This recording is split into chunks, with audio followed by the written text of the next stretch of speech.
নবী সাল্লাল্লাহু আলাইহি ওয়াসাল্লাম বলেছেন যে এই দোয়া পড়ার পরে যদি কেউ সকালে পড়ে রাত্রের আগে মারা যায় জান্নাতে চলে যাবে ইনশাআল্লাহ।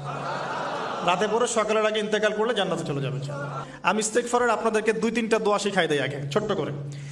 এক নাম্বার, যারা একটু পড়াশোনা করেন মাশাআল্লাহ তারা এইটা পড়বেন, সাইয়্যিদুল ইস্তেগফার। সাইয়্যিদুল ইস্তেগফার আমার সাথে বলবেন, আল্লাহুম্মা আনতা রাব্বি লা ইলাহা ইল্লা আনতা খালাকতানি আনা আবদুক ওয়া আনা আলা আহদিক ওয়া ওয়া'দিকা মাস্তাতা'ত আউযু বিকা মিন শাররি মা সানা'ত আবু'ু লাক বিনি'মাতিকা আলাই ওয়া আবু'ু বিযানবি ফাগফিরলি ফাইন্নাহু লা ইয়াগফিরুয যুনুবা ইল্লা আনতা।